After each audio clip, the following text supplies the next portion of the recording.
Olá pessoal, para quem não me conhece, eu sou a Jéssica que vive em Barcelona. Se você não é inscrito neste canal, aproveite e se inscreva, ative o sininho para receber as notificações.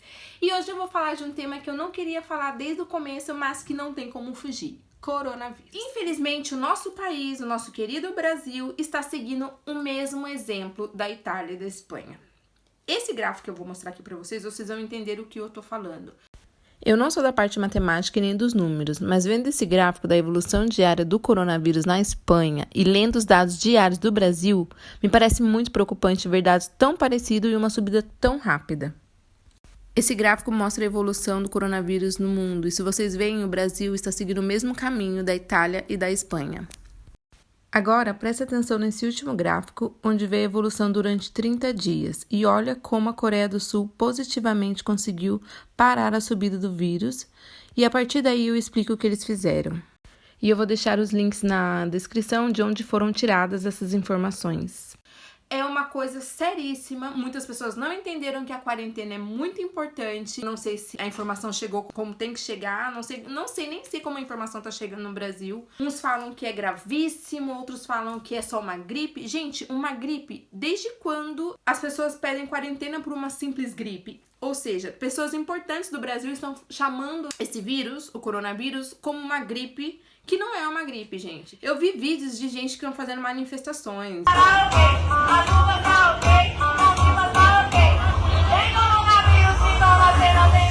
De grupos religiosos que estão aí na rua pedindo pra Deus que tem que cessar esse vírus, mas a pessoa não entendeu que a recomendação é que é pra você não ficar do lado da outra pessoa. Enfim, os brasileiros estão indo pra praia. Eu sei que já fecharam escolas e algumas empresas não fecharam, tem pessoas que estão indo trabalhar ainda, porque eu acho que não levou muito a sério essa situação de que é pra ficar em casa, de que esse vírus realmente passa e passa muito rápido.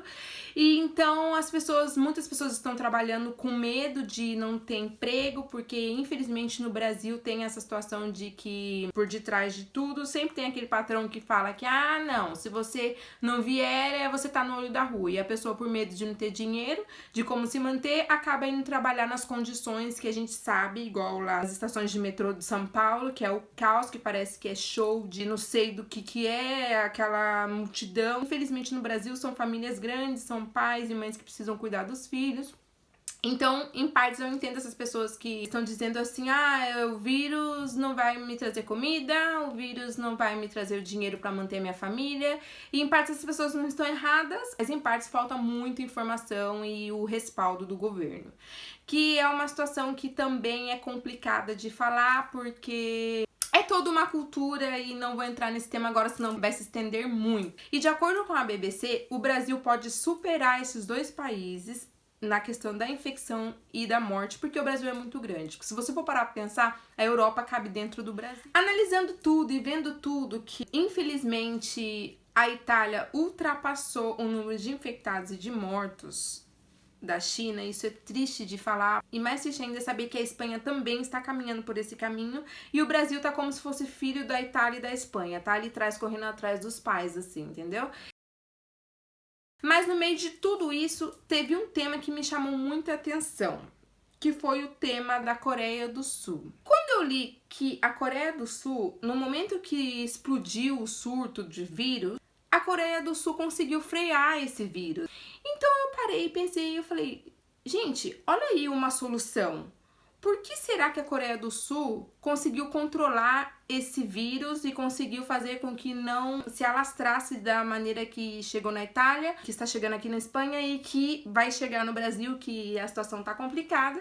O que será que ela fez? Eles disseram que o método da Coreia do Sul foi totalmente diferente dos métodos que estão aplicando agora. Eles adotaram medidas de segurança extrema, ou seja, disciplina total. Primeiro, na Coreia do Sul, eles fizeram provas e mais provas, não é provas igual eles estão fazendo aqui, igual fizeram na Itália, que só faziam provas, pessoas que estavam com sintomas fortes. Eles fizeram provas em todo mundo que tava na rua era prova de quem tinha sintoma, prova de quem tinha sintoma, ou seja, iam 10 mil provas por dia. Eram policiais na rua, eram policiais na porta de prédios, eram policiais na porta de escola. Todo mundo fez prova, controlou todo mundo.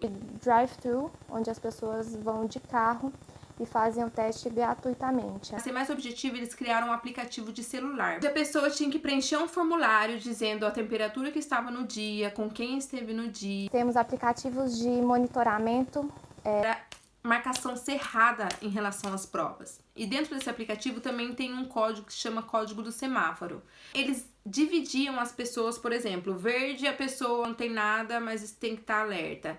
Amarela a pessoa esteve com pessoas infectadas e está de quarentena, está esperando o resultado. E vermelha a pessoa já está infectada e está em isolamento. Então, provas e mais provas e mais provas. O teste foi para todo mundo, desde os que estavam com sintomas mais fortes, sintomas mais leves e os que não tinham sintomas, porque esse vírus também ataca pessoas e tem pessoas que ficam assintomáticas. Mas lá na Coreia do Sul fizeram em todo mundo sem cessar, dia e noite, 10 mil pessoas por dia, e eles estavam em si. Qual foi o outro método que também me chamou a atenção? Foi a questão que eles reacionaram muito rápido. Ou seja, enquanto a Europa tava ali achando que era uma gripe, que não ia acontecer nada e que ia esperar, tava pagando pra ver, eles já tinham feito controle de tudo.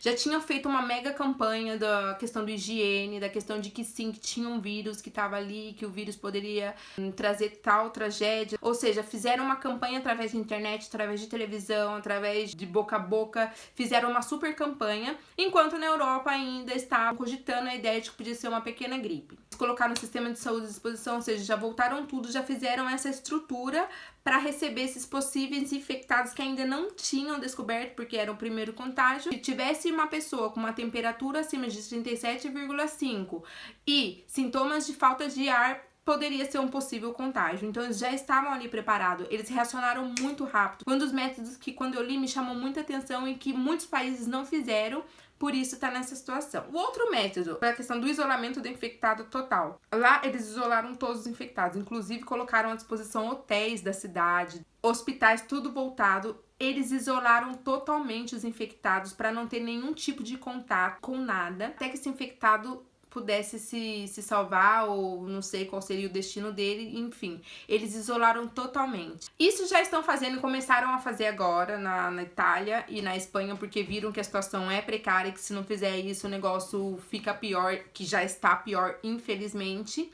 Mas esse foi um dos métodos que agora estão adotando e que entenderam que tem que ser feito. Mas lá na Coreia do Sul já tinha feito desde quando estava 10 infectados. Foi um método que foi muito eficaz nesse momento. Distanciamento social. Lá na Coreia do Sul, ninguém falava com ninguém. Não olhava, é multa. A coisa foi alinhada e as pessoas seguiam essa disciplina. Teve muita disciplina em relação a essa do distanciamento social. As pessoas não podiam conversar. E outra coisa, o controle era feito na porta dos edifícios. Quando a pessoa saía, que poderia chegar no nível que eles não conseguiam controlar, eles colocaram policiais na porta dos edifícios que controlava a temperatura das pessoas que saíam e das pessoas que voltavam. Eles controlavam tudo, desde do carro, é como se fizesse uma blitz, assim. Eles ficavam lá na rua, passou o carro, controla, já faz o teste ali, controla a temperatura. Passou de 37 por 5, já aciona o botão vermelho através do aplicativo que a pessoa tem ou do próprio policial e já isola a pessoa. Então, assim, eles controlaram tudo. Chegou um momento na Coreia do Sul que eles não saíam mais. Trabalhava desde casa, muitos países também já adotaram esse método de trabalhar dentro de casa e eram 24 horas controlados, inclusive até a questão da comida. Por exemplo, a pessoa comprava a comida e no embrulho da comida vinha escrito o nome do cozinheiro e a temperatura que o cozinheiro estava naquele momento. Então, assim, não tinha como fugir, não tinha como mentir, porque tinha todos os dados, o nome, o documento e a temperatura. E aquele cozinheiro estivesse numa temperatura acima e infectasse o outro, ele era como se fosse um criminoso, ia pagar a multa e ia pagar a pena que tinha que pagar. A pessoa era totalmente controlada através do celular, por esse aplicativo, que é obrigatório ter e todos tinham que ter. E essas pessoas, o mais importante de tudo, que é o que não está acontecendo no Brasil, essas pessoas, por já estar acostumada com o que passou em 2002, essas pessoas seguiram à risca e seguem à risca ainda, estão numa disciplina muito, muito alinhada. Um outro método também que já está sendo comunicado nas televisões é a questão da higiene. Eles trabalharam muito essa questão da higiene. Desde a época do SARS que teve aquele problema, trabalharam muito a questão da higiene com eles. Tanto que eles entendem que eles precisam andar de máscara ou eles precisam se proteger no momento que eles vão espirrar ou tossir, que eles colocam um braço na frente para poder não infectar ninguém e não ser infectado. Então eles têm essa questão da higiene em relação a vírus muito forte, os asiáticos, né? os chineses, os que moram na Coreia do Sul, os coreanos, eles têm isso muito forte dentro deles, tanto que estão sempre lavando as mãos, sempre usando álcool em gel, e todo mundo na Coreia do Sul usa máscara. Não só por causa da pandemia, mas antes já da pandemia eles já usam máscara, já é deles usar máscara, muitos usam máscara. Por conta disso mesmo, da questão da proteção e por conta do que eles passaram. Entra lá no link pra você ver, dá uma lida lá na BBC, eles vão falar pra você vai ver que a Coreia do Sul foi um dos países que conseguiu frear o vírus. E por que os outros países não seguiram o método deles, que já estão acostumados? É isso que eu não entendo. E o Brasil tá indo pro mesmo caminho. Só que, infelizmente, o estrago no Brasil vai ser muito maior, porque tem muitas pessoas no Brasil. O Brasil é enorme. As favelas, gente, as favelas, pelo amor de Deus, as pessoas no Brasil precisam entender que elas precisam ficar em casa. Não é uma questão de é um luxo, não é luxo, é questão de vida ou morte. Quem que vai ajudar essas pessoas do Brasil? É o governo, que se posicionou de uma maneira que todos os governantes deveriam se posicionar. No momento percebeu que já estava uma situação totalmente fora do controle, disponibilizou, ele tirou do cofre público, do cofre anual deles aqui, 20% do lucro. Ele tirou 200 mil milhões de euros para ajudar nessa pandemia. 117 mil milhões de euros foi para ajudar nessa parte pública, na questão de saúde, e os outros foi para ajudar a parte privada, que é a empresa, para não precisar despedir funcionários. Eu fiz esse vídeo mais na tentativa de poder compartilhar isso que eu li, que eu achei muito interessante trazer essa questão da Coreia do Sul, que muitas pessoas que estão nervosas, assim como eu, porque eu também tô nervosa, tô aqui de quarentena fechada, mas eu sei que é como se fosse uma luz no fim do túnel, saber que um país conseguiu frear essa pandemia no começo e que não está totalmente perdido, e que sim, que isso vai acabar e que há maneiras de todas as pessoas saírem bem disso. E até o próximo vídeo.